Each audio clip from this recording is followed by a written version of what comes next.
In 2018, two researchers at NASA's Goddard Institute for Space Studies published a paper with an unusually precise question at its center. Not whether a civilization could have existed before humans. That idea had circulated in speculative literature for decades, but what specifically would remain of one after 100 million years? The answer they calculated was narrow a faint anomaly in the carbon isotope record. A spike in lighter carbon ratios, a layer of sediment perhaps a few centimeters thick carrying a chemical signature that does not belong to volcanoes or wildfires or the slow drift of natural cycles. They called the framework the Silurian hypothesis, and then they searched the geological record for exactly that signature. What they found, or rather what they did not find, is the question this documentary follows tonight. Tonight we'll trace three layers of that question. We'll follow the chemical record, what sediment and ice and ancient stone preserve about the energy use of any civilization that might have come before.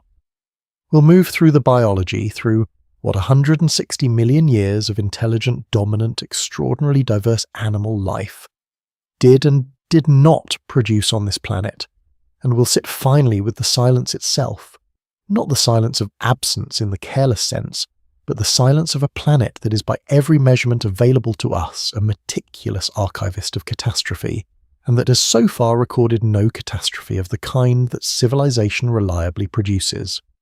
The central question of this documentary is not resolved by the end. It is held open carefully because that is what the evidence asks of us. We are not going to prove that a pre-human civilization existed. We are not going to dismiss the idea either. What we are going to do is something quieter, follow the traces, sit with the gaps, and note what the record preserves and what it doesn't. Some of those gaps are large enough to be genuinely interesting. Others close under examination more completely than we might expect. Both deserve your attention. The geological record is one of the strangest archives imaginable. It does not preserve what felt important. It preserves what was disruptive. Sudden changes in chemistry, abrupt shifts in temperature extinctions that happened faster than ecosystems could absorb, these leave marks that endure for hundreds of millions of years. Not as ruins, as ratios. As the color of rock, the thickness of a layer, the sudden disappearance of a species from the fossil column at a specific stratigraphic horizon. Earth is an excellent archivist of shock. This matters because civilization is shock. Even the earliest human societies, small scattered, working with stone and fire, altered their environments faster than natural systems could fully compensate. Charcoal layers appear in the sediment record. Vegetation patterns shift. Large animals vanish from the fossil column in step with human arrival on new continents. These signals are faint, but they are real and they are measurable. If a civilization had existed before us at any meaningful scale, it would have left something of the same kind, and given what we understand about energy entropy and the way complex systems inevitably reorganize the matter around them, something quite possibly louder.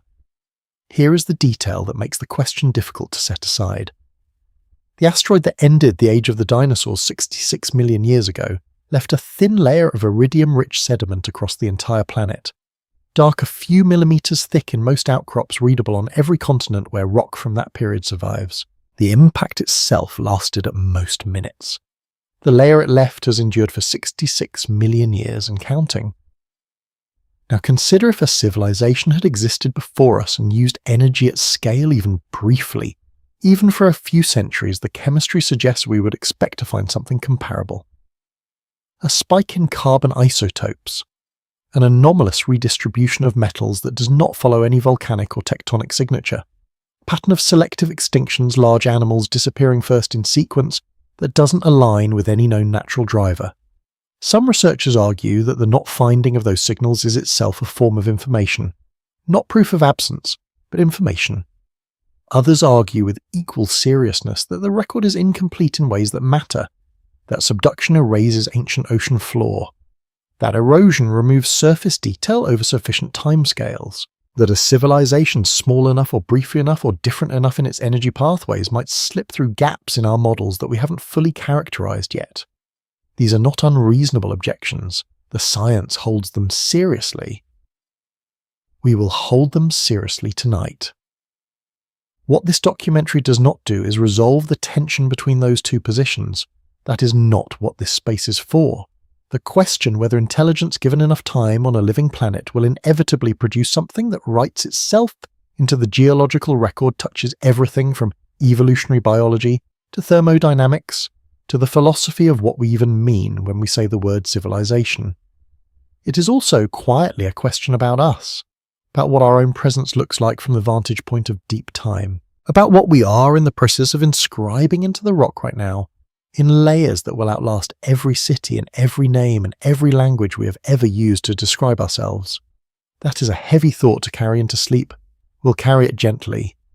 Tonight we follow 3 traces, the chemistry of what energy use leaves behind in sediment and ice and stone, the biology of what 160 million years of reptilian dominance did not produce, and the logic of absence, what it means when a planet that remembers asteroid impacts and volcanic winters appears to hold no memory of an intention other than our own. We begin not with the question of whether something was hidden, but with the quieter and perhaps more unsettling question of whether something simply was not there. The weight of the question. At the Smithsonian's National Museum of Natural History, in a long hallway lined with fossil specimens arranged by geological period, there is a wall chart that most visitors walk past without stopping. It maps the duration of life on Earth against a single vertical axis. The Cambrian explosion, that extraordinary proliferation of complex animal forms 500 million years ago, sits roughly 2/3 of the way down. The age of the dinosaurs, or 165 million years of it, occupies a band that at the chart scale is about the width of 2 fingers pressed together. And modern humans, anatomically modern Homo sapiens with our language, and our burial practices and our capacity for abstract thought appear at the very top in a line so thin that a pencil mark would be thicker. Civilization, the portion of human history involving cities, writing, and organized states, does not appear on the chart at all. It would require a line fonder than the resolution of the printing process to represent it honestly. This is not a dramatic flourish. It is a proportional fact, and it changes the shape of the question we are following tonight in ways that matter. When we ask whether a civilization could have existed before humans, we are not asking whether something might be hidden in the recent past in some era just beyond the reach of written records. We are asking whether something could have arisen, flourished, and vanished in the vast, poorly lit spans of time that precede us by tens or hundreds of millions of years, and that is a different scale of inquiry entirely. The geological record, which is our primary instrument for that inquiry, works differently at these scales than most of us intuitively expect. What it does not do is preserve stories. It preserves conditions. When a civilization collapses, as human civilizations have collapsed many times across the last few millennia, what we call historical memory is the network of texts, objects, traditions, and descendants that carry some trace of what existed. Remove those carriers entirely, and what remains is not now nothing.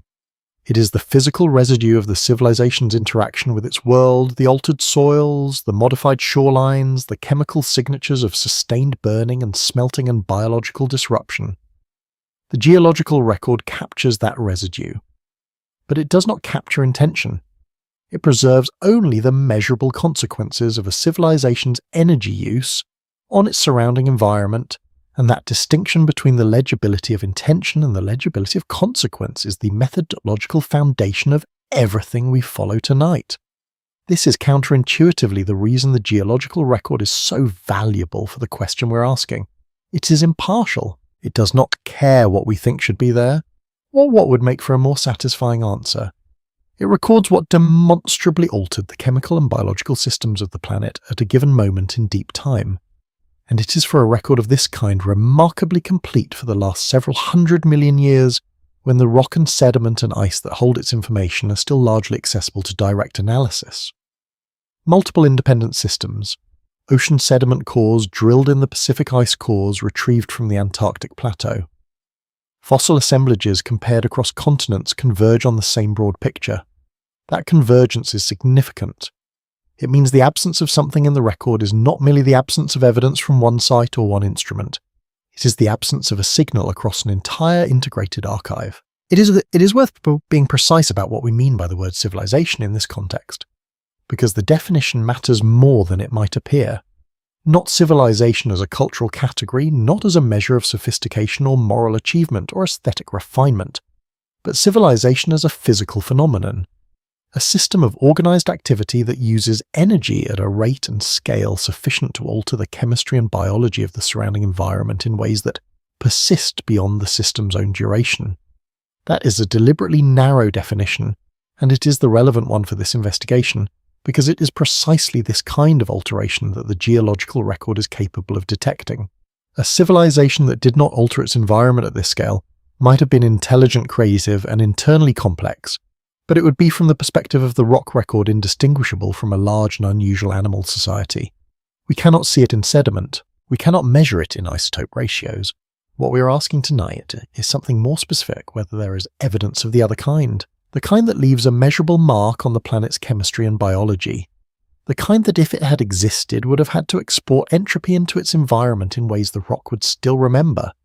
In the late 1980s, the geologist Walter Alvarez, whose earlier work on the KPG iridium layer had helped establish the case for an asteroid impact at the end of the Cretaceous, was asked in an interview whether he thought the geological record could conceal a technological civilization if one had existed before humans.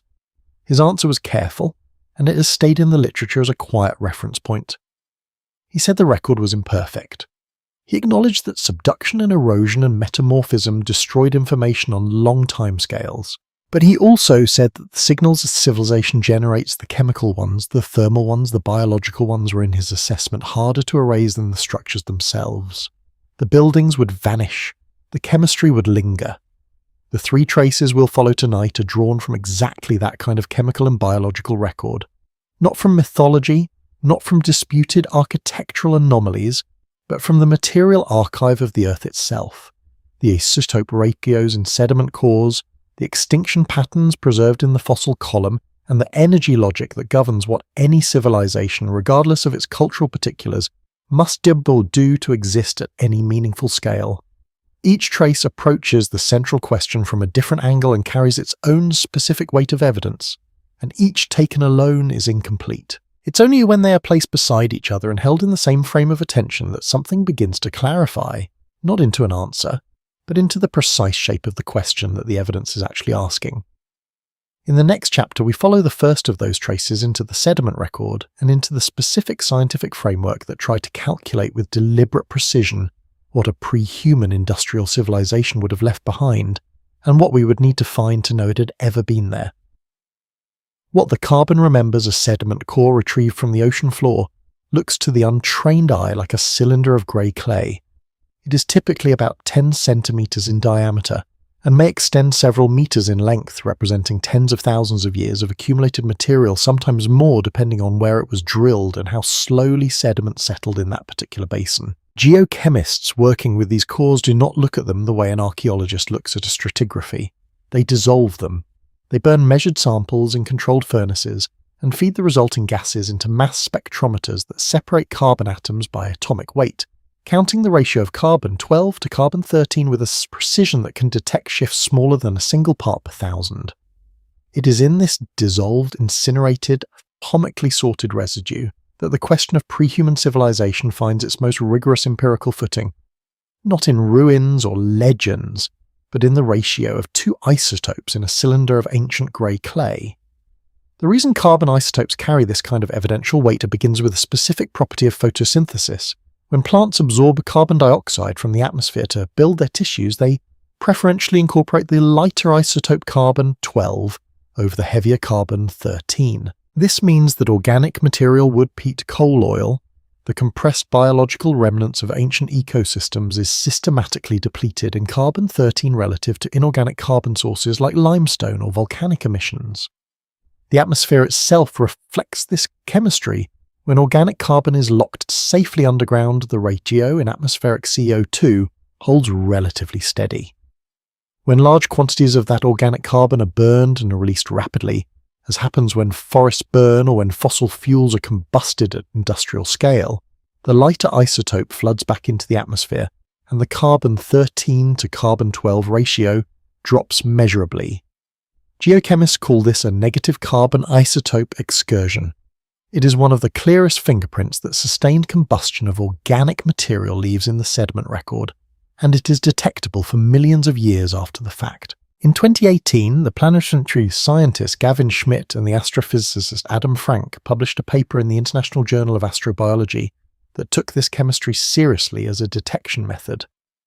Their paper was formally titled The Silurian Hypothesis, a deliberate reference to a science fiction story chosen to signal that they were engaging in speculative but rigorous science rather than conventional archaeology.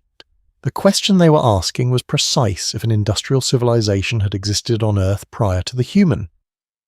1. What specific signals would it have left in the geological record, and would those signals be detectable today? They worked through the chemistry methodically.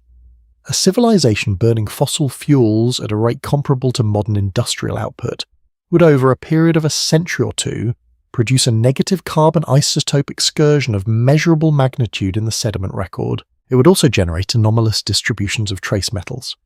Lead, copper, mercury concentrated in geological layers that correspond to its period of activity. And it would likely produce a pattern of selective biological disruption, a wave of extinctions disproportionately affecting large animals and ecosystem-dominant species, spreading geographically in a way that does not match the spatial patterns of volcanic eruptions or asteroid impacts. Schmidt and Frank then did something that gives their paper its particular value in this discussion. They searched for those signals in the existing geological record. Not in the recent strata where human activity is already well documented, but in the deeper layers, particularly in the Paleocene-Eocene thermal maximum approximately 56 million years ago, which is the closest known natural analogue in the geological record to a rapid large-scale carbon release event. The PETM saw global temperatures rise by 5 to 8 degrees Celsius over a period of roughly 20,000 years, driven by a massive release of carbon into the atmosphere whose precise source is still debated among geochemists. It leaves a dramatic negative carbon isotope excursion in cores drilled from the ocean sediment around the world. Schmidt and Frank examined it carefully. What they found was that the PETM's isotope signal is consistent with known natural mechanisms, volcanic outgassing, methane hydrate destabilization, feedback loops in the carbon cycle, and does not require an industrial source to explain. The signal is real. The cause appears to be natural. And crucially, for the 56 million years since the PETM, there is no comparable isotope excursion in the sediment record that lacks a natural explanation. Not one. Across the full span of the Cenozoic era, the chemical archive of the planet's carbon cycling shows no anomaly of the kind that sustained industrial combustion would reliably produce. This is a finding that deserves to be held carefully, rather than either dismissed or overstated. Schmidt and Frank were explicit that absence of evidence in this context is not the same as evidence of absence, particularly for a civilization that might have existed tens or hundreds of millions of years ago, when subduction and metamorphism have had far longer to degrade the sediment record. The deeper you go in geological time, the more information is lost to heat pressure and the movement of tectonic plates. A civilization operating in the Silurian period some 400 million years ago might leave a signal too attenuated by subsequent geological processing to be clearly distinguished from background noise in the data we currently have. The paper does not claim to have ruled out the possibility. What it does claim with considerable care and technical specificity is that it has established the detection methodology, and that applying that methodology to the most accessible portions of the geological record returns a consistent negative result. The chemistry where we can read it clearly does not show what we would expect to find if a civilization had been burning organic material at industrial scale. What the Silurian hypothesis contributes to this investigation is not a final answer, but a sharpened instrument. It replaces the vague intuition that surely something would remain with a specific testable prediction.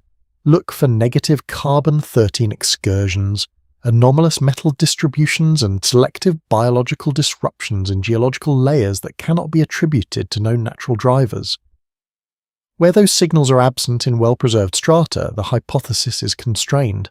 Where the strata are too degraded to carry the signal reliably, the question stays open. The line between those two conditions, between constrained and genuinely open, is precisely where the next trace begins. The long experiment that did not build. For 165 million years, the dominant vertebrates on Nanad were not mammals. They were not primates. They were not anything that the human imagination shaped by its own brief tenure finds easy to hold clearly in mind. The dinosaurs are groups so diverse that the word itself is almost misleading, encompassing everything from the crow-sized Microraptor to the 100-ton titanosaurs of the late Cretaceous, occupied every major terrestrial ecological role available to our animal.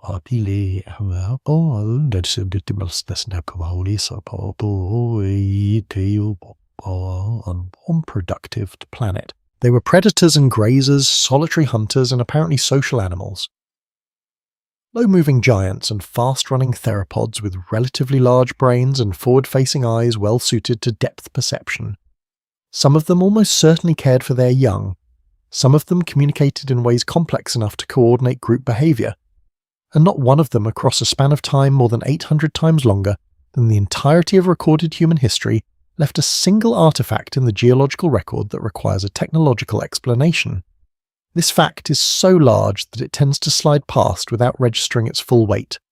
We acknowledge it quickly and move on because it seems to confirm the intuitive assumption. Of course, dinosaurs didn't build cities. They were dinosaurs without actually examining what that assumption contains. The cognitive neuroscientist Harry Jerrison, whose work on brain evolution across vertebrate lineages remains foundational in the field, developed a metric called the encephalization quotient, a measure of actual brain size relative to the brain size predicted for an animal of a given body mass. When this measure is applied to the theropod dinosaurs, the bipedal, generally more cognitively complex branch of the group that includes the ancestors of modern birds, several late Cretaceous species fall within ranges comparable to those of some living mammals. The troodontids in particular, a family of small feathered theropods with large eyes and flexible forelimbs, have been cited in the paleontological literature as among the most cognitively capable non-avian dinosaurs yet identified. The question of what their intelligence was actually used for, what problems it solved, what behaviors it enabled, is one that the fossil record cannot fully answer. But the question of what it did not produce is answered with complete consistency across every site, every formation, every geological period in which their fossils appear. No troodontid left a modified object. No late Cretaceous formation contains a layer of deliberately concentrated ash consistent with controlled fire. No bone assemblage from the Mesozoic shows the wear patterns associated with repetitive, precise tool use in a single individual across years of practice. The fossil record of the dinosaurs is extraordinarily rich. It spans 6 continents, encompasses thousands of described species, and preserves details as fine as the coloration of feathers in some specimens. And within that richness, the absence of technological behavior is not a science born of poor preservation. It is a science that the record has had ample opportunity to break and consistently has not. That consistency is in the terms this investigation is working with a form of evidence. The evolutionary biologist Stephen Jay Gould spent much of his career arguing against what he called the ladder of progress view of evolution. The implicit assumption that life tends naturally toward increasing complexity, increasing intelligence, and ultimately towards something resembling the human condition.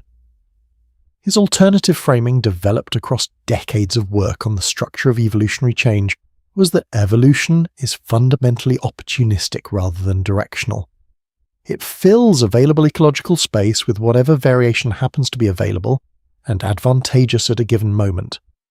Intelligence evolves when it is useful in the environments and under the selective pressures where it confers measurable survival advantage. It does not accumulate automatically toward any particular endpoint, and there is no reason inherent to the logic of natural selection why a lineage that has achieved biological success through other means, size, specialized feeding apparatus, efficient reproduction, would be pushed toward the energetically expensive and developmentally complex neural architecture that underlies abstract thought. The dinosaurs achieved extraordinary biological success for an extraordinary duration.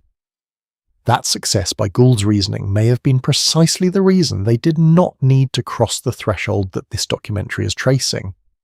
This argument has a structural implication for the question of pre-human civilization that is worth making explicit. If intelligence does not naturally escalate toward technological civilization, if in fact biological success tends to stabilize cognitive investment at whatever level is functionally sufficient, then the 165 million years of the Mesozoic is not simply a long period during which civilization might have arisen and gone undetected. It is a long period during which the conditions that drive intelligence toward technological expression were largely absent. The Mesozoic was by paleoclimatic standards a warm and relatively stable world. Ecosystems were productive. Ecological niches were filled by well-adapted specialists. The selective pressure that would reward a shift from biological to cultural problem-solving, the kind of persistent multi-generational environmental instability that strips away the reliability of physical adaptation and makes flexible cognition. The primary survival tool was not consistently present in the way it would be in the Pleistocene, when the climate oscillations that preceded and accompanied human evolution were cycling on timescales short enough to matter within a lineage's memory. Here is the detail that the biology trace adds to the chemical one. The Silurian hypothesis tells us what to look for, and confirms that the chemistry does not show it. The biological records of the Mesozoic tells us something different, and in some ways more fundamental, that the conditions required to drive intelligence towards civilization were probably not reliably in place for most of the Earth's history, and that the absence of a pre-human technological civilization may not be primarily a matter of the signal being erased. It may be a matter of the pressure that would have generated the signal never having been applied with sufficient force in the right configuration for long enough. The entropy problem. Consider for a moment what it would mean for a civilization to be genuinely undetectable, not merely obscured by time, not merely degraded by geological processing, but fundamentally invisible to every instrument we currently possess. What would such a civilization have had to do, or refrain from doing, to leave no recoverable signature in the isotope record, the fossil column, or the sediment chemistry of the planet it inhabited? The answer, when you work through it with physical rigor, is not reassuring in either direction. It does not reassure those who want the pre-human civilization hypothesis to be true, because the requirements for genuine undetectability are so constraining as to describe something that barely qualifies as civilization in any meaningful physical sense. But it does not reassure those who want the hypothesis cleanly ruled out either, because the geological record, however rich and however carefully studied, is not a perfect archive, and the honest accounting of what it cannot preserve is more significant than is sometimes acknowledged in popular discussions of this question. The thermodynamic argument begins with a principle that has no known exceptions in the physical sciences. Any system that maintains internal order must export entropy to its surroundings. This is not a rule that applies only to certain kinds of systems or certain historical periods. It applies to a candle flame, to a living cell, to a city of 10 million people, and in principle to any civilization that has ever existed or could exist anywhere. Order is not free. The maintenance of structure against the natural tendency of matter and energy toward equilibrium requires a continuous flow of energy through the system, and that flow necessarily produces waste heat, chemical byproducts, physical reorganization of surrounding materials. The more complex the system, the larger and more varied the stream of waste it produces. A civilization capable of building infrastructure, sustaining populations across generations, and developing the kind of accumulated knowledge that distinguishes it from a biologically sophisticated animal society would, by the logic of thermodynamics alone, be generating entropy at rates and in forms that the surrounding environment would register. The question is not whether that entropy export happened. The question is whether the geological record in a given interval of deep time is still capable of preserving its traces. And here is where the third trace genuinely complicates the picture that the first two traces seem to be building. The ocean floor, which is the primary repository of the sediment record for most of the Earth's history, and the source of the cores whose isotope chemistry the Silurian hypothesis relied upon, is not permanent. It is continuously recycled by the process of plate tectonics. Oceanic crust is created at mid-ocean ridges, spreads outward over millions of years, and is eventually pulled back into the mantle at subduction zones, where the heat and pressure of the upper mantle destroy the chemical information it contains with the same indifference that a furnace applies to paper. The average age of the ocean floor today is roughly 60 to 70 million years, meaning that the vast majority of the sediment record older than that has already been subducted and is simply gone, not degraded or attenuated, but physically eliminated from the accessible archive. For the Silurian period, which gives the hypothesis its name, and which lies approximately 430 million years in the past, the ocean floor sediment record is almost entirely absent. What survives from that era is primarily continental shelf sediment that was uplifted, rather than subducted, a selective and geographically biased sample of what once existed. The geologist Robert Hazen, whose work on mineral evolution has traced the changing diversity of mineral species across Earth's history, has noted in a different context that the selectivity of geological preservation is one of the most systematically underappreciated features of the rock record.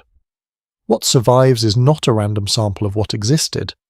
It is the fraction that happened to be in the right place at the right depth under the right chemical conditions when the various destructive processes of geological time were applied. Continents are better preserved than ocean basins. Shallow water deposits are better preserved than deep sea ones. Chemically inert minerals survive longer than reactive ones. This selectivity does not invalidate the record. It is still far richer and more informative than its limitations might suggest, but it means that the absence of a signal in the surviving record carries different epistemic weight to weight, depending on which interval of geological time is being examined and which portions of the record from that interval have survived. For the last 66 million years, the Cenozoic era from the end Cretaceous mass extinction to the present, the ocean sediment record is relatively well preserved, reasonably globally distributed, and has been sampled extensively enough that major chemical anomalies would be difficult to miss entirely. The Silurian hypothesis's negative result is most robust for this interval. The further back one goes, the more the argument from absence depends on surviving continental deposits that may not have sampled the regions where a hypothetical civilization was operating. A pre-human industrial civilization that existed primarily on land masses whose sedimentary record has since been either subducted or deeply metamorphosed would leave a weaker imprint in the surviving archive than one that happened to operate on geologically stable cratons, whose sediment has been preserved at the surface for hundreds of millions of years. This is not a loophole large enough to drive a city through, but it is a genuine constraint on how confidently the negative result can be extended across all of deep time, and intellectual honesty requires acknowledging it. What the energy logic trace adds to this investigation is therefore a double complication. On one side, it sharpens the expectation any real civilization must have exported entropy in detectable forms, and the physics of that export are not negotiable. On the other side, it introduces a genuine limitation on our ability to read the record across all relevant timescales. The two earlier traces, the carbon isotope chemistry and the biological record of the Mesozoic, operate most powerfully in the intervals where preservation is relatively good. In the deeper intervals where preservation is more compromised, the traces are fainter, and the conclusions are correspondingly softer. This does not make the question unanswerable. It makes it unevenly answerable, sharp in some directions, genuinely murky in others, in ways that the available data does not yet fully resolve. The shape of what we are looking at. The three traces we have followed through the preceding chapters do not point in the same direction exactly. That would be too clean, and the geological record is not a clean document. What they do instead is something more interesting and in the end more useful. They define the boundaries of the question with a precision that intuition alone cannot reach. The carbon isotope chemistry tells us what a civilization's energy use would write into the sediment and confirms that the best preserved portions of the record do not contain that writing. The biological record of the Mesozoic tells us that intelligence, even when it existed in forms sophisticated enough to coordinate complex behavior across 165 million years, did not generate the selective pressure required to push cognitive investment toward technological expression.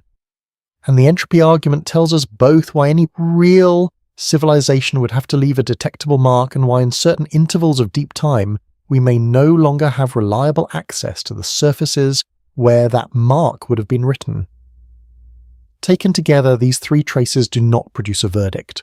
They produce a map, an unusually precise map of what we know, what we can reasonably infer, and where the genuinely unresolved territory begins.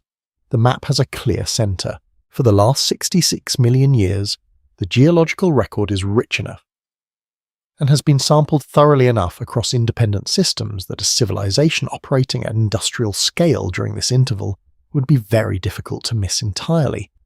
The Cenozoic sediment archive, ocean cores, lake beds, ice sheets, continental margin deposits represents something close to a continuous chemical diary of the planet's carbon and nitrogen cycling across this period, and that diary shows no entry that demands a technological explanation. The Paleocene-Eocene thermal maximum, which occurred roughly 56 million years ago, and which is the closest natural analogue in this interval to an industrial carbon release, has been analysed by multiple independent research groups and is consistent with natural mechanisms: volcanic outgassing, methane clathrate destabilisation, carbon cycle feedbacks without requiring any contribution from organised combustion. The biological record of the same interval shows the radiation of mammals into the ecological space vacated by the non-avian dinosaurs, the gradual development of larger-brained lineages, and the eventual emergence very late in the Cenozoic of the hominin lineage.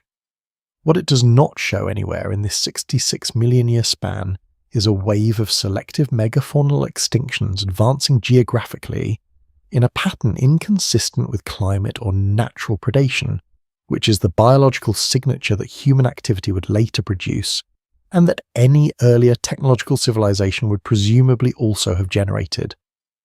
The map's edges are less sharp. For the interval between roughly 66 million and 250 million years ago, the Mesozoic, the ocean sediment record, becomes increasingly fragmentary, as subduction has claimed larger and larger portions of the original archive. The biological record from this interval is comparatively robust because continental sediment preserves fossil material more durably than ocean floor sediment, and the Mesozoic fossil record is genuinely one of the richest in Earth history. But the chemical record, the isotope ratios that carry the specific fingerprint of organic carbon, combustion depends on sediment that is substantially gone for much of this interval. The negative result from this period is real, but softer. We do not find the signal. But we are also reading a record that has lost a significant fraction of its original pages. This is not a retraction of the Mesozoic biological argument, which stands independently. It is an acknowledgement that the chemical confirmation available for the Cenozoic is not equally available here, and that the two lines of evidence carry different weights in different portions of geological time. Beyond 250 million years in the Paleozoic era and earlier, the map becomes genuinely murky in ways that the available data cannot fully resolve. The ocean sediment record from this interval is almost entirely absent. Continental deposits survive in places, but they represent a geographically narrow and compositionally selective sample of what once existed across a very different arrangement of land masses and ocean basins. The chemical signatures of any industrial activity from this interval would have had to survive not only time, but also the elevated temperatures and pressures of deep burial and regional metamorphism that have affected most rocks of this age. Some researchers have noted carefully that an industrial civilization operating for a few centuries in the Silurian or Devonian 400 million years ago might, under unfavourable preservation conditions, leave a signal weaker than the current detection threshold of the methods we are applying. This is an honest statement about the limits of the methodology. It is not, however, an argument that such a civilization existed. It is an argument that the geological record in this interval is not the decisive instrument we might wish it to be. What the convergence of the three traces reveals, then, is something that a more casual treatment of this question tends to obscure. The answer is not uniformly clear or uniformly uncertain across all of geological time. It is clear, or as close to clear as the physical sciences can reasonably offer, for the most recent 66 million years. It is less clear, but still significantly constrained by the biological record for the Mesozoic. And it is genuinely open in a way that reflects real limitations of preservation rather than any positive indication of hidden history for the deeper Paleozoic and Precambrian intervals. Not proof of absence across all time. A pattern of evidence that is strong where the record is strong and appropriately humble where the record has been compromised by the planet's own geological processes. That distinction between what the data actually shows and what we might wish it showed in either direction is the most honest position the available evidence supports, and it is the position this documentary holds. What the mainstream argument actually says. There is a version of the skeptical case against pre-human civilization that circulates in popular discussion, and that is frankly not worth much time. It is the version that treats the question as self-evidently absurd, that responds to the inquiry with a kind of impatient dismissiveness as though the asking itself reveals a failure of scientific literacy. That version is not what this chapter is concerned with. The mainstream scientific argument against the hypothesis is considerably more careful than its popularized form, and it deserves to be presented at full strength rather than in a reduced version that would be easy to dismiss. What follows is that argument made as honestly as it can be made, because intellectual seriousness requires that the strongest counterposition be given its full weight before anything else is said about it. The first and most structurally fundamental objection is the one from energy physics, and it runs as follows. Any civilization that crosses the threshold from biological to technological energy use, that begins extracting and burning stored chemical energy faster than natural cycles can replenish it, immediately begins exporting entropy into its surroundings at rates that biological systems do not produce. This is not a contingent feature of human industrial civilization specifically. It is a requirement imposed by thermodynamics on any system of organized complexity operating above the biological energy ceiling. The specific forms that entropy export takes may vary. Heat chemical waste-altered gas ratios in the atmosphere, redistributed mineral concentrations in soil and water, but the export itself is non-negotiable. A civilization that somehow managed to use energy at civilization scale, while producing no detectable entropy export, it would not merely be technologically different from us. It would be operating in violation of the second law of thermodynamics, which is not a law that the geological record has ever shown to admit of exceptions. This objection does not depend on the completeness of the sediment record. It does not depend on which interval of geological time is under examination. It is a prior constraint before we even ask what the rock says physics tells us, what any real civilization must have done to its environment. And what physics says it must have done is leave a mark. The second objection is the one from biological continuity, and it is subtler, but in some ways more powerful. The fossil record of the last 500 million years from the Cambrian explosion through the Permian extinction and the Mesozoic and into the Cenozoic shows a continuous, internally consistent pattern of evolutionary development. Lineages branch, adapt, go extinct, and are replaced by descendants or ecological successors. The transitions between major faunal groups are gradual, at the level of individual lineages, even when they appear abrupt at the level of ecological communities. There are no discontinuities in this record that require an external explanation. No moments where a lineage appears fully formed without recognizable precursors.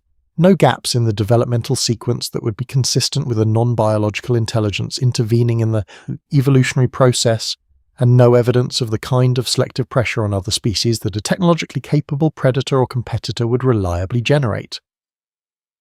The biological record of the Earth is in the assessment of the overwhelming majority of paleontologists, who have spent careers studying it, a self-consistent document.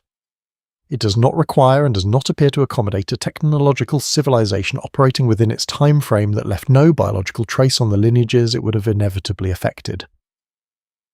The third objection is the one from geological convergence, and it addresses directly the preservation argument that the previous chapter raised as a genuine complication. Yes, the ocean sediment record is substantially absent for intervals older than 66 million years. Yes, subduction has destroyed enormous quantities of chemical information from the Paleozoic and earlier. But the geological record does not consist only of ocean sediment. Continental cratons, the ancient tectonically stable cores of the major land masses, preserve rock sequences that in some cases extend back more than 3 billion years without interruption. These sequences contain chemical information about atmospheric composition, ocean chemistry and biological activity across timescales that dwarf the entire history of complex animal life, and they have been studied with increasing analytical precision for more than a century. The major transitions they record: the Great Oxidation Event 2.5 billion years ago, the snowball Earth glaciations of the Neo-Proterozoic, the end. Permian extinction at 252 million years ago are all chemically distinct, internally consistent and attributable to known natural mechanisms. None of them contains an anomaly whose best explanation involves organized technological activity. The convergence of continental and marine records across independent analytical methods applied by independent research teams in different countries over many decades is the strongest version of the argument from absence, not one missing data point, but a globally distributed, multiply confirmed pattern. Each of these three objections carries genuine force. The thermodynamic one is in a strict sense the most decisive because it operates prior to and independently of any question about preservation. The biological continuity one is the most empirically grounded because it rests on the richest and most thoroughly analysed body of evidence in the entire debate.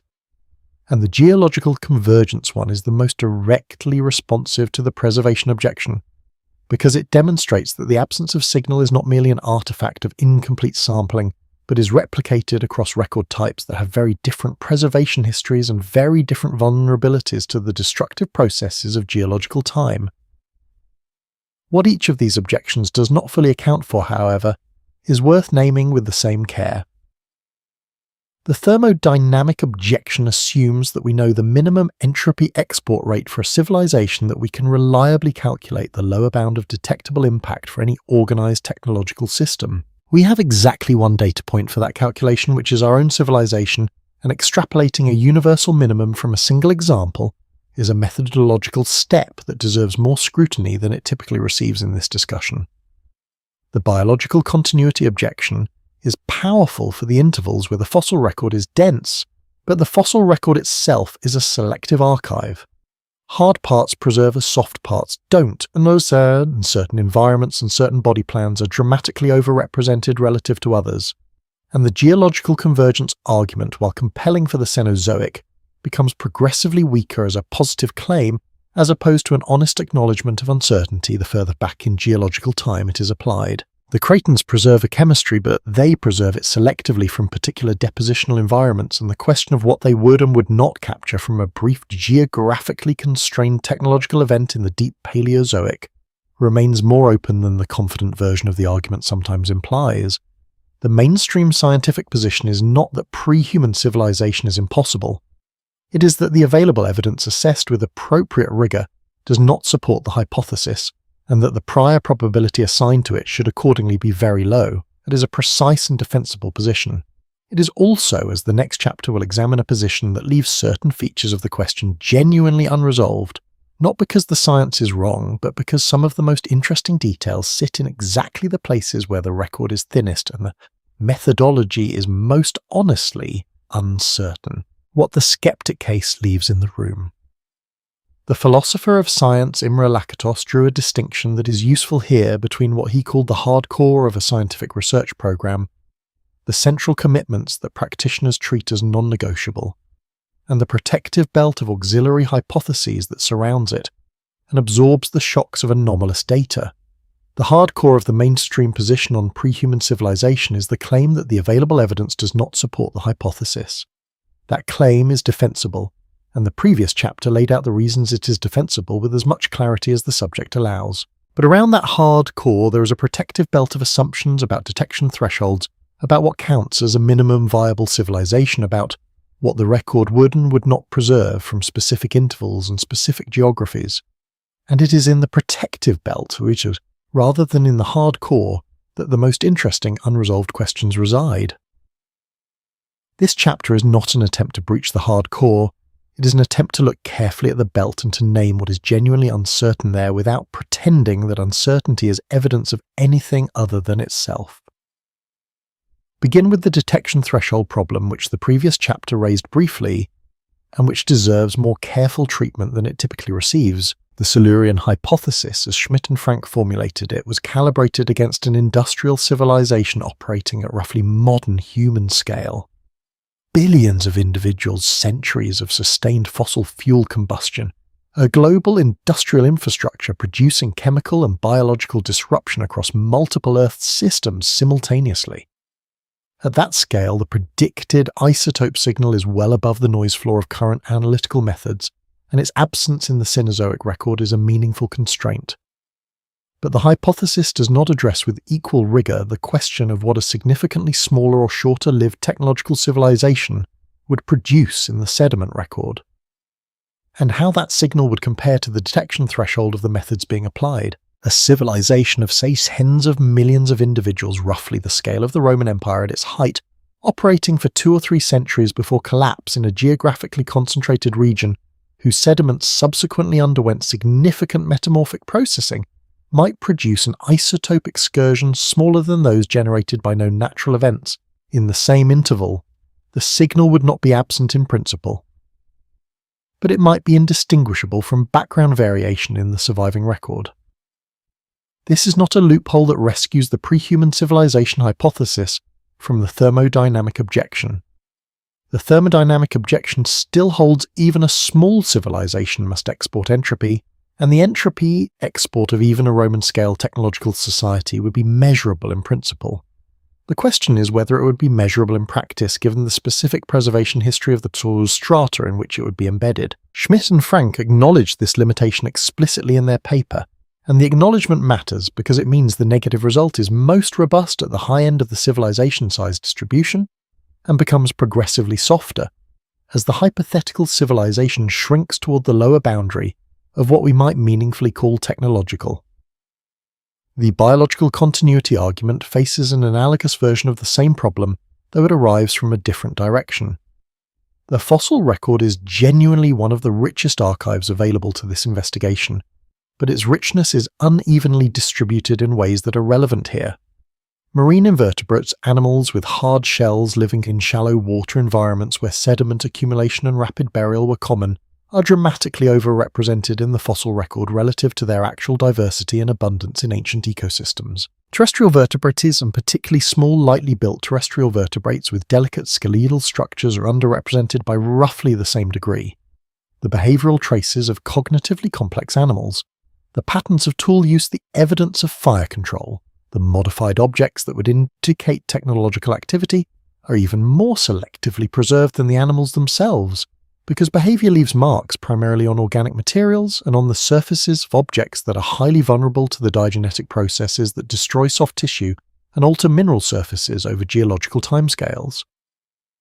The biological record, in other words, is a particularly poor archive for exactly the kind of evidence that would most directly indicate technological activity in a non-human lineage.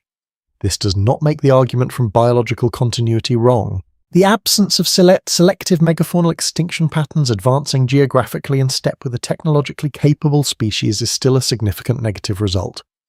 But it means the argument's force is somewhat weaker than its confident presentation. Sometimes implies, particularly for small-bodied or ecologically restricted lineages, whose impact on megafaunal diversity might have been limited or geographically confined. What the recovery after skeptic requires, not the recovery of the hypothesis which the previous chapter did not destroy, and this one does not resurrect. But the recovery of the question itself is a return to what the three traces actually establish, taken together and without overstatement in either direction.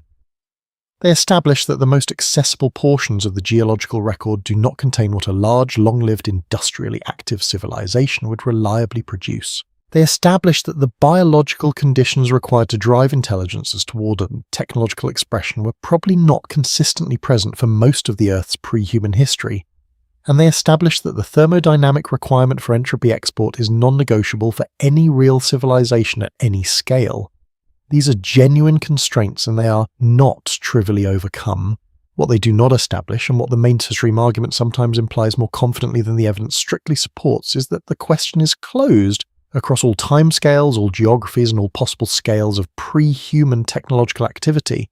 The honest position after the skeptic case has been given its full weight is that the hypothesis is constrained rather than eliminated, and that the interval between constrained and eliminated is smaller than the hypothesis's proponents sometimes claim, and larger than its critics sometimes allow. The conditions that civilization requires, the Pleistocene epoch, which began roughly 2.5 million years ago, and ended approximately 11,700 years before the present, was not a single climatic state. It was a long oscillation, a repeated cycling between glacial periods when ice sheets advanced across northern continents and sea levels dropped by as much as 120 meters, and interglacial periods when temperatures rose and the ice retreated and coastlines returned approximately to their present positions. The tempo of these cycles was not constant. In the earlier Pleistocene, they ran on a roughly 40,000-year rhythm, tied to the obliquity of the Earth's axial tilt. Beginning around 800,000 years ago, the dominant cycle shifted to a period closer to 100,000 years, for reasons that paleoclimatologists still debate with considerable vigour. What is consistent across the full duration of the epoch is the character of the oscillation itself, rapid in its warming phases, slower in its cooling phases, and crucially, for any organism trying to maintain a stable way of life across multiple generations, profoundly unpredictable at the timescales relevant to cultural transmission. A human community in the mid-Pleistocene could not know from the experience of its own remembered history whether the warm period it was living in represented a brief interglacial respite or the beginning of a longer stability. The climate did not announce its intentions. It simply shifted sometimes within decades, and that the organisms living through those shifts either adapted or did not. This chronic unpredictability, as most evolutionary anthropologists now believe, the selective environment in which the cognitive architecture underlying human civilization was forged. Not the intelligence itself. Larger-brained, more cognitively flexible primates had been evolving for millions of years before the conditions that produced civilization were in place, but the specific suite of capacities that make civilization possible. Language complex enough to encode abstract relationships rather than merely immediate states. Memory systems capable of storing and retrieving procedural knowledge across decades. Social structures flexible enough to extend trust and cooperation to individuals outside the immediate kin group. And the particular form of causal reasoning that allows a mind to model futures that have not yet occurred, and to take costly action in the present on the basis of those models. Each of these capacities would have been metabolically expensive to develop and maintain, conferring survival advantage only in environments where the alternative relying on physical adaptation or behavioral instinct was systematically insufficient. The Pleistocene provided exactly that kind of environment repeatedly across the timescales required for natural selection to work on the relevant neural architecture. The instability was the pressure. The pressure produced the capacity. And the capacity, once it crossed certain thresholds of complexity, made civilization not inevitable but available, a possibility that geography, resource availability, and accumulated cultural knowledge would eventually actualize in the form of the first agricultural settlements. This relevant question for this documentary is how unusual these conditions were in the context of Earth's full history. The Pleistocene-style climate oscillation driven by the particular configuration of continental landmasses, ocean circulation patterns, and orbital parameters that characterize the late Cenozoic is not a permanent feature of the planet's climate system. It's a specific state that the climate entered for reasons connected to the closure of the Isthmus of Panama around 3 million years ago, and the consequent reorganization of global ocean heat transport combined with a long-term cooling trend associated with declining atmospheric carbon dioxide concentrations across the Cenozoic. Before these conditions assembled themselves, the climate of the Cenozoic was warmer, less oscillatory, and less subject to the kind of rapid large amplitude variability that the Pleistocene is characterized by. Before the Cenozoic and the Mesozoic, and in most of the Paleozoic, the climate was warmer still, and the evidence for glaciation is limited to a few specific intervals associated with unusual tectonic configurations. A climate system that does not oscillate rapidly does not impose on its inhabitants the selective pressure that appears to have been necessary to drive primate cognition across the threshold into the cognitive architecture that makes civilization possible. This is a claim that requires careful qualification. We have again only one example of a civilization producing evolutionary pathway and generalizing from a single case. Is always methodologically precarious, but it is a claim that the paleoclimatic record supports as a reasonable inference, and it has implications for the question of how many intervals in Earth's history might have provided the right conditions for technological civilization to arise. The answer that the paleoclimatic record suggests tentatively, with all appropriate uncertainty about the generalizability of the single-case inference, is that the window may be narrower than the sheer duration of complex animal life would imply. Rapid large-amplitude climate oscillation on the timescales relevant to cultural evolution appears to be a relatively recent feature of the Earth's climate system, at least in the specific configuration that characterized the Pleistocene.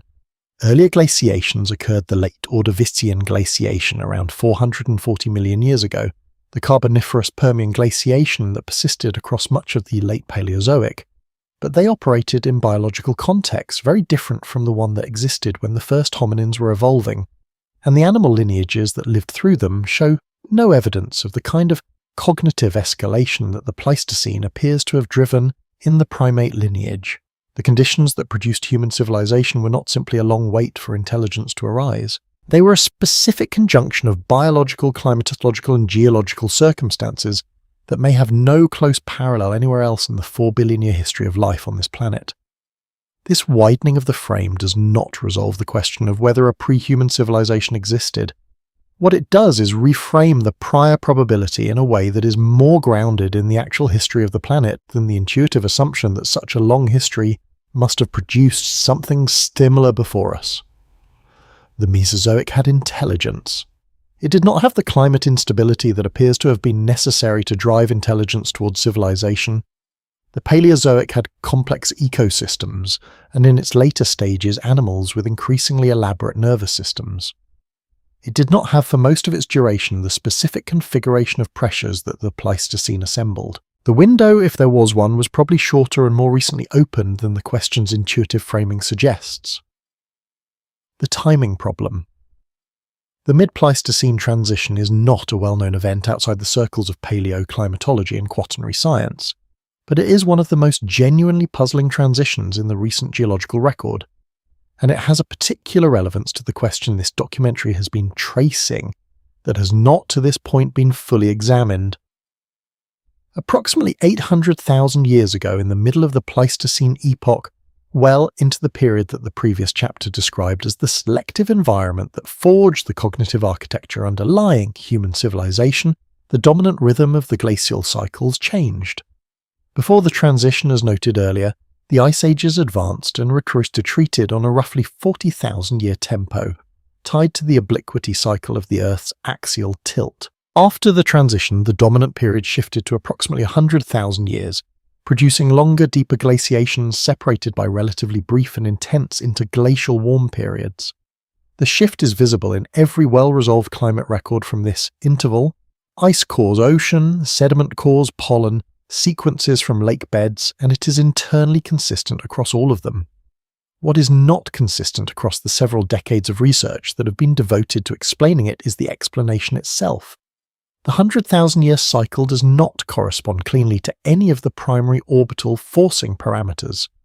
The eccentricity of the Earth's orbit does vary on a roughly 100,000-year cycle, but the energy forcing associated with eccentricity variations is too small.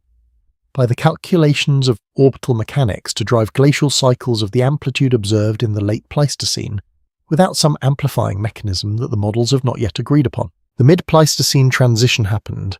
Its timing and character are well established. Why it happened and why it happened when it did remains an open question in their primary scientific literature.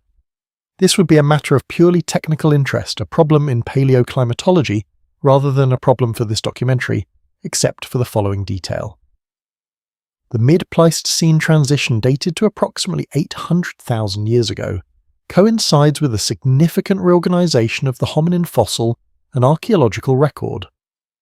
Before 800,000 years ago, the genus Homo is represented in the record primarily by Homo erectus and closely related forms which had been present in Africa, Europe and Asia for more than 1 million years, and which produced a characteristic stone tool industry, the Acheulean hand axe tradition, with a degree of formal standardization that implies some capacity for cultural transmission across generations. After 800,000 years ago, the record shows the emergence of larger-brained hominin forms, the gradual development of more sophisticated tool technologies, and eventually the appearance of behavioral markers. Ochre, use shell beads, long-distance transport of raw materials that suggest the kind of symbolic cognition that the previous chapter described as a prerequisite for civilization. The coincidence in timing between the climate transition and the cognitive transition is not proof of a causal connection. Correlation in the geological record, particularly across events separated by hundreds of thousands of years, is a notoriously unreliable guide to causation.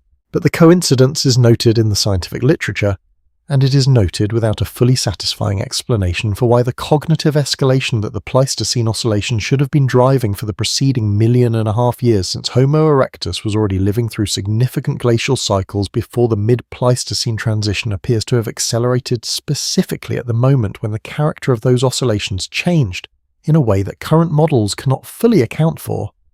This brings the investigation to the detail that the preceding 8 chapters of framework have not resolved, and that the record preserves without offering any clarity about what it means. If the Pleistocene climate instability was the selective environment that drove cognitive escalation in the hominin lineage, if the chronic unpredictability of the glacial cycles was the pressure that pushed primate intelligence across the threshold into the cognitive architecture that makes civilization possible, then the relevant question is not merely why civilization arose under these conditions, it is why it took so long. Homo erectus was living through significant glacial oscillations for more than 1 million years before the mid-Pleistocene transition. The Pleistocene's characteristic instability was in place in recognizable form for more than 2 million years before the first agricultural settlements appeared in the Fertile Crescent approximately 10,000 years ago. The gap between the onset of the selective environment and the emergence of the response to that environment is by any reasonable accounting very large. Evolutionary processes are slow, and no one expects cognitive architecture to transform within a few generations of changed conditions. But 1.5 million years is a span of time within which the hominin lineage went from Homo habilis to Homo erectus to archaic Homo sapiens, a sequence of substantial anatomical and neurological change. Why across that same span did the behavioral markers of civilization-capable cognition arrive so late and so suddenly relative to the anatomical changes that preceded them? Some researchers in cognitive evolution have proposed that the answer lies in a threshold effect, that the cognitive capacities required for civilization were assembled incrementally over the full duration of the Pleistocene, and that what appears as a sudden behavioral transition in the archaeological record around 300,000 to 200,000 years ago is not a genuine discontinuity, but an artifact of preservation reflecting the point at which behavioral complexity became sufficient to produce the kinds of durable, recognizable markers that survive in the fossil record. Others have argued for a genetic explanation, a specific mutation or suite of mutations affecting neural wiring that appeared relatively late in the hominin lineage and unlocked behavioral capacities that the earlier anatomical architecture was not capable of supporting. Neither explanation is fully satisfying, and neither has achieved consensus in the field. The timing problem why the response lagged so far behind the onset of the pressure sits in the literature as an acknowledged puzzle rather than a resolved question. It matters for this documentary not because it demonstrates anything about pre-human civilization, but because it reveals a structural feature of the question that the preceding framework has not adequately addressed. The conditions for civilization, even when they are present, do not automatically produce civilization on any predictable timescale. The relationship between selective pressure and cognitive response appears to involve threshold effects, contingencies, and possibly specific genetic events that were not deterministic outcomes of the pressures themselves. If that is true for the human case, the one case we can study in detail, then the inference from favourable conditions to likely civilization becomes considerably less reliable as a general principle, and the absence of those favourable conditions in the deeper geological past, while still a significant constraint on the prior probability of pre-human technological civilization, does not by itself account for the full complexity of why civilization arose when it did, or for the residual uncertainty about what might or might not have arisen in the intervals where the conditions were at least partially in place, the view from sufficient distance. There is a technique used in geological fieldwork called a traverse, a systematic walk across a landscape perpendicular to the dominant structural features in which the geologist records everything observable at regular intervals without yet attempting to interpret what any single observation means. The purpose of the traverse is not to collect the most important data points. It is to build a picture of the full landscape before the temptation of interpretation narrows the field of view. Individual outcrops are not yet evidence of a hypothesis. They are features of a terrain that has to be understood as a whole before any particular feature can be assigned its correct significance. The traverse is in this sense a practice of deliberate incompleteness, a methodological commitment to staying with the full complexity of what is there before reducing it to the shape of what you were looking for when you arrived. This chapter is something like a traverse of the ground we have covered across the preceding 9 chapters, not a summary. The individual traces and their specific content have already been laid out in as much detail as a single documentary can reasonably carry, but a deliberate step back to a distance from which the landscape as a whole becomes visible, and from which the relationship between its features can be perceived as geography rather than as a sequence of arguments. What does the terrain actually look like when you are far enough away from any single outcrop that you can see the shape of the whole? The most striking feature of the landscape viewed from this distance is its asymmetry. The evidence is not evenly distributed across geological time, and it does not bear evenly on the question in all directions. For the most recent 66 million years, the chemical record is rich, the biological record is rich, and both converge on the same broad picture. No detectable signal of technological civilization, no pattern of biological disruption that requires a technological explanation, no isotope anomaly that cannot be attributed to known natural drivers. The landscape in this interval is from the perspective of the hypothesis quiet, not featureless, because the Cenozoic is one of the most eventful intervals in the history of complex life, but quiet in the specific sense that matters for this investigation. The signal we would expect to find is absent where we have the clearest instruments to detect it. For the Mesozoic, the 165 million years of dinosaurian dominance that preceded the Cenozoic, the chemical record becomes progressively thinner as subduction has claimed increasing portions of the original sediment archive, but the biological record remains comparatively robust. And what it shows is a long, internally consistent story of ecological success without technological expression. The landscape here is not quiet in quite the same way. It is rather vast and biologically rich, and in the specific direction this investigation is looking uniformly empty of the particular kind of evidence that would matter. Not a silence of poor preservation, a silence of consistent multiply-confirmed absence across the richest biological archive the Mesozoic has left us. For the Paleozoic and for the deeper Precambrian, the landscape changes character entirely. The chemical record is degraded, geographically biased, and in large portions simply gone. The biological record becomes sparser and more selective the further back it extends. The confident negative result that characterized the Cenozoic softens by degrees into genuine uncertainty. Not the uncertainty of a question that has been asked and returned an ambiguous answer, but the uncertainty of a question that the available instruments are not in those deeper intervals fully equipped to ask with the precision the question requires. The landscape here is not quiet. It is obscured. And obscured is not the same as empty, even if it is also not the same as full.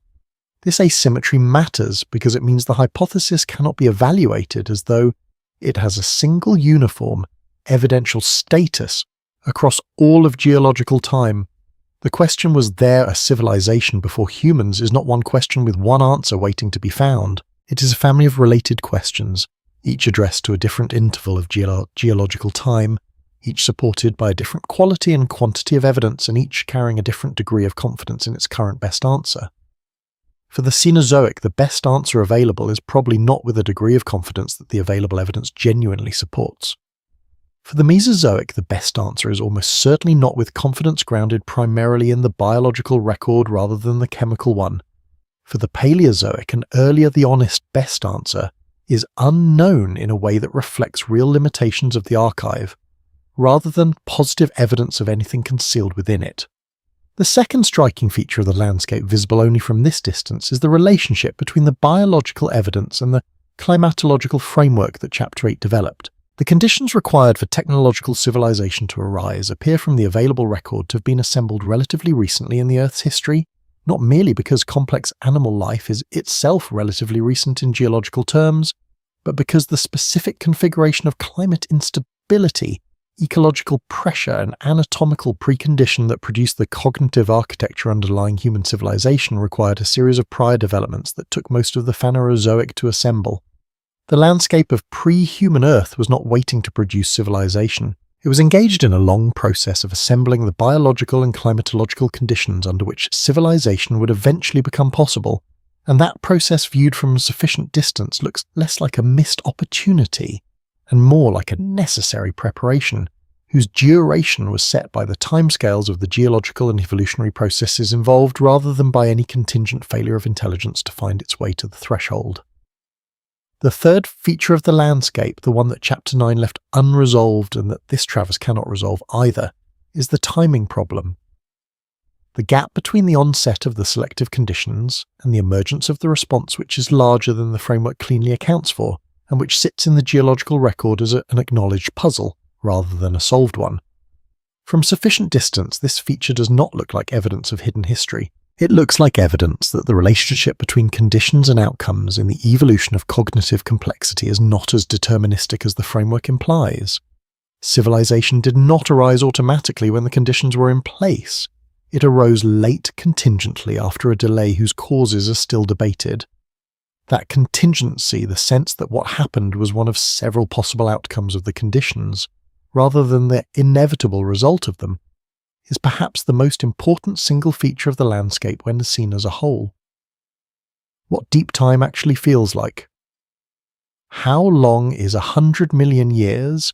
Not as an abstraction, not as a number printed on a chart in a museum hallway, where it can be acknowledged and then efficiently filed away, but as a duration that is actually felt held in the mind with something approaching its real weight.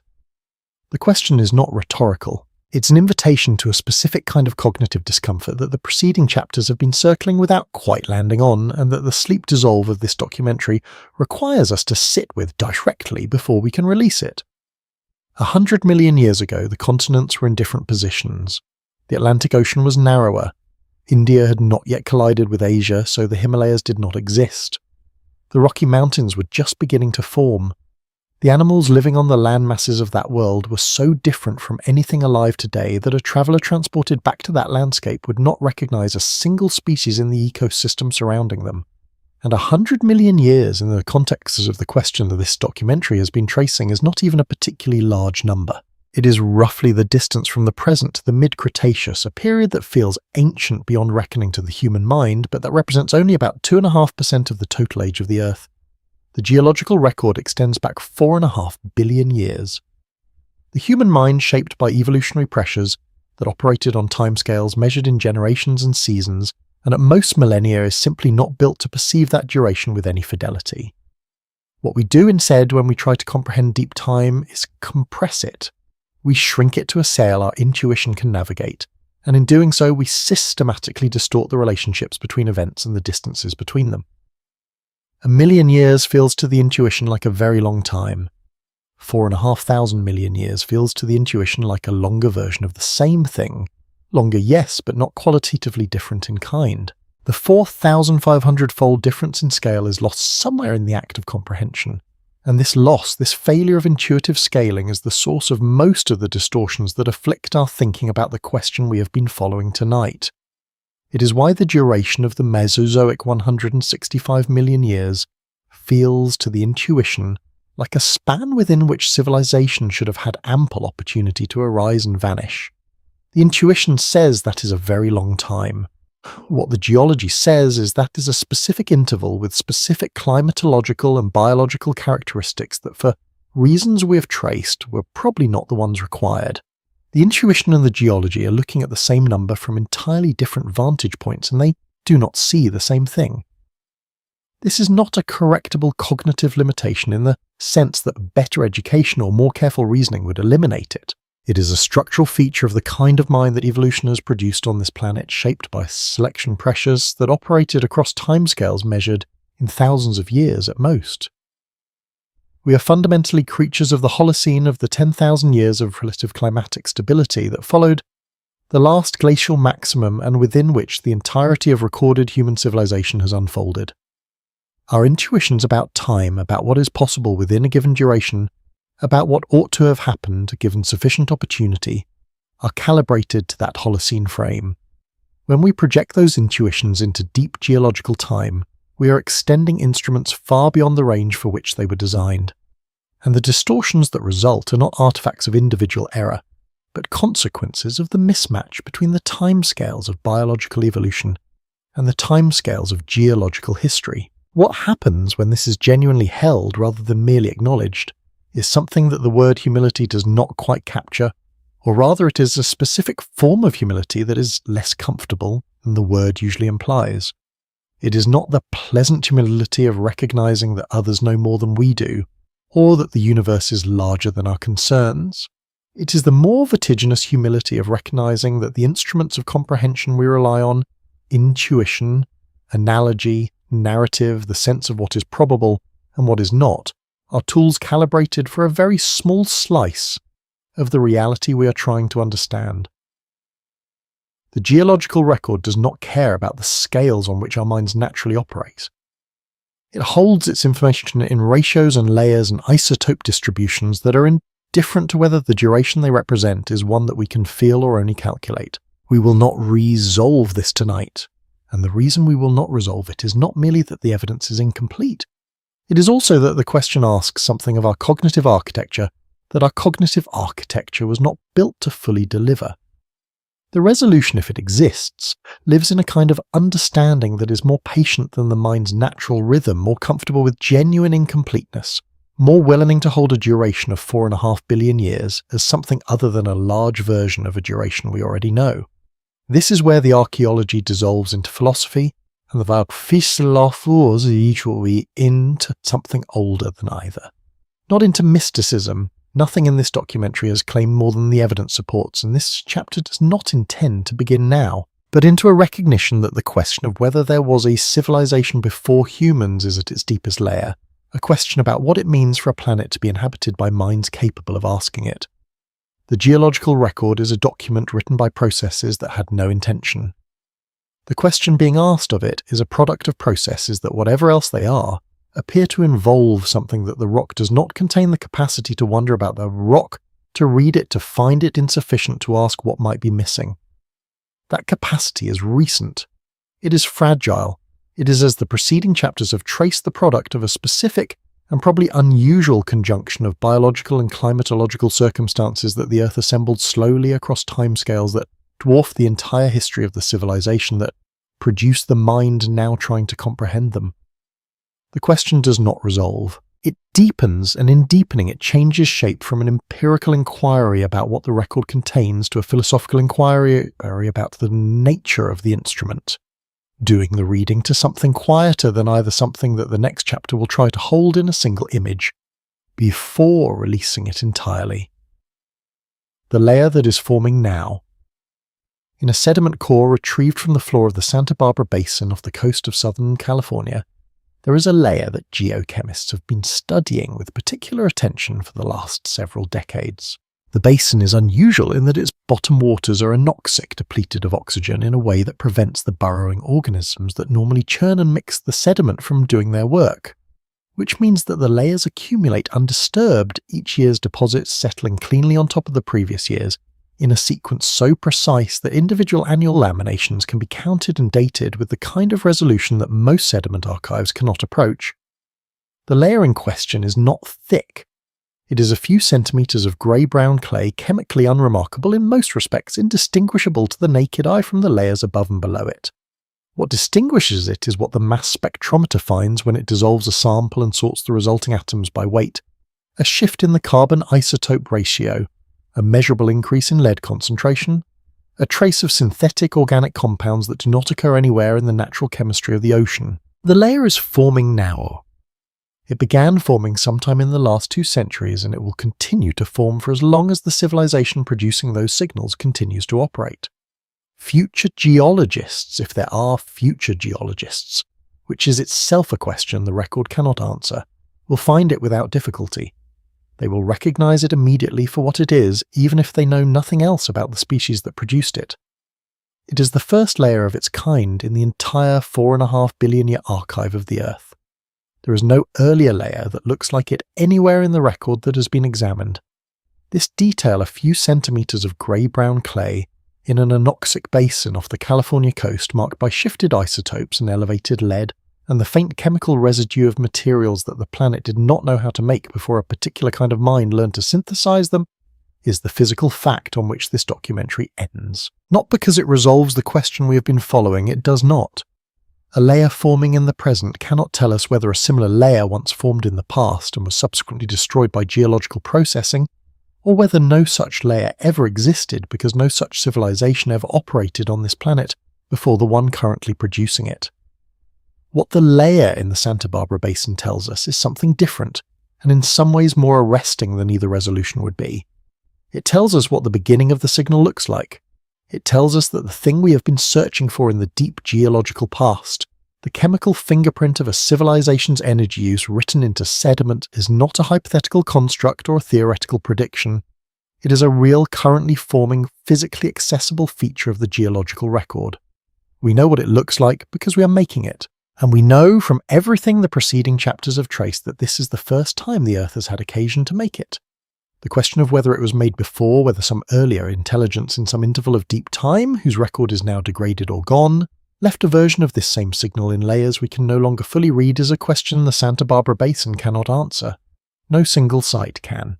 The answer, to the extent that the available evidence supports one, is distributed across the full landscape of the geological record in the Cenozoic cores, that show no anomaly requiring a technological explanation in the Mesozoic fossil record, that shows no behavioural trace of technological activity across 165 million years of biological richness in the thermodynamic logic that constrains what any real civilization must have done to the chemistry of its surrounding environment, and in the honest acknowledgement that the deeper the interval, the thinner the archive and the softer the confidence with which the negative result can be extended.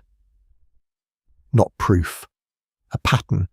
And the pattern held as a whole rather than as a sequence of individual arguments suggests, without declaring that the layer forming now in the Santa Barbara Basin is not a repetition, that it is in the full context of everything.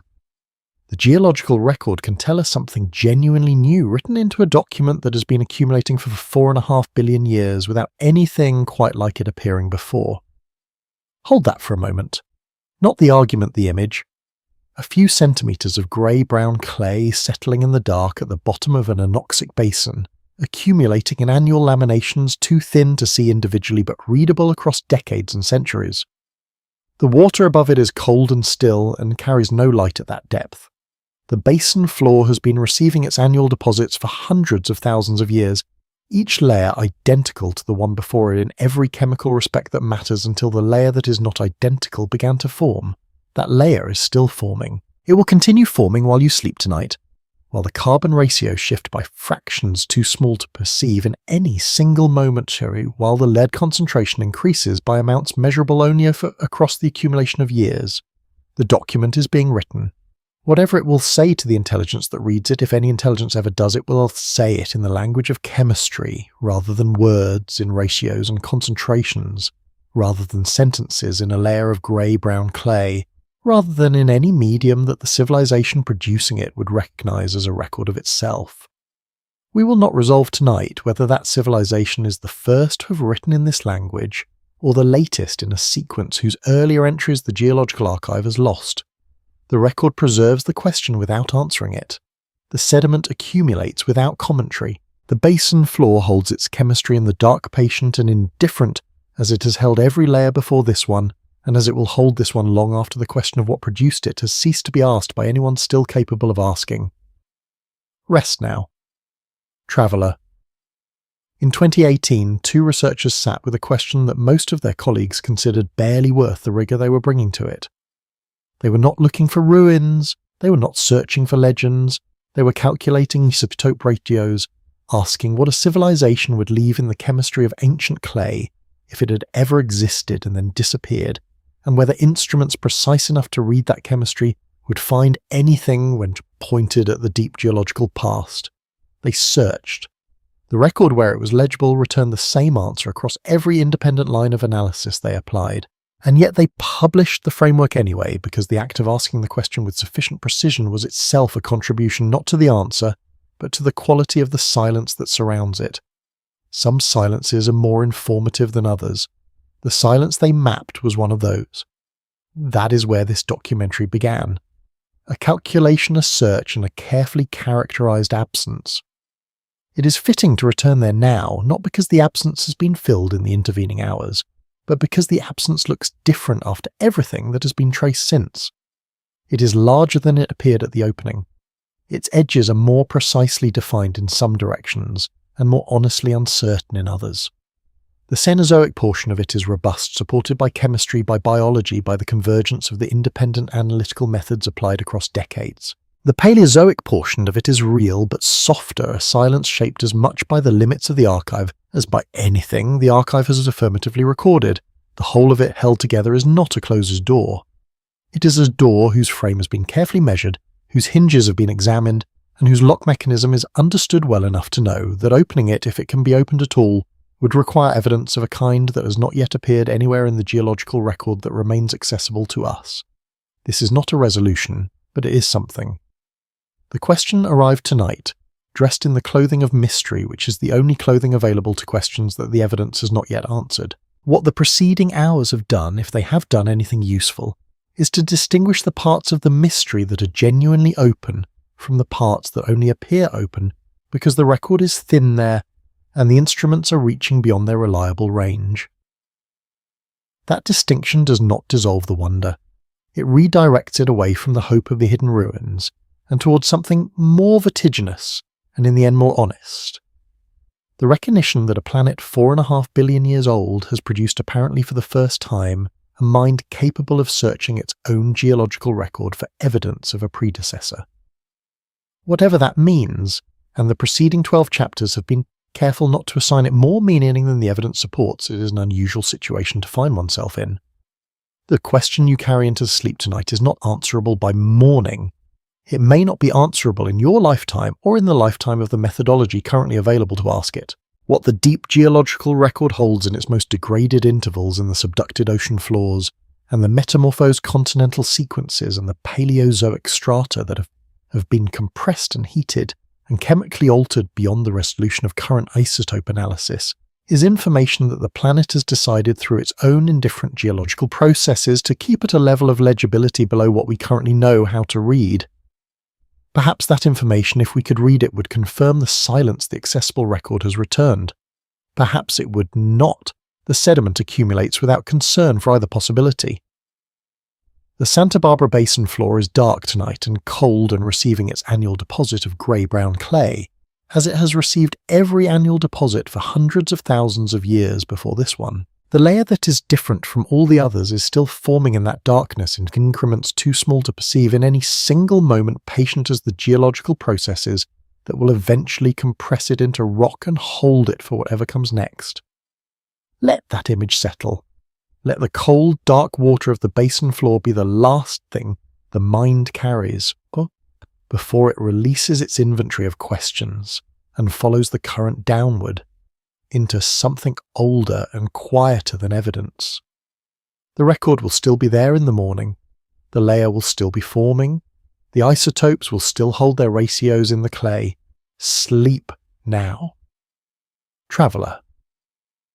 The sediment keeps what it keeps, and the question rests where questions rest, not answered, not abandoned, but held in the dark alongside you, as patient as the stone that will one day be made from what is settling tonight at the bottom of that quiet, lightless See, no, Bitsent.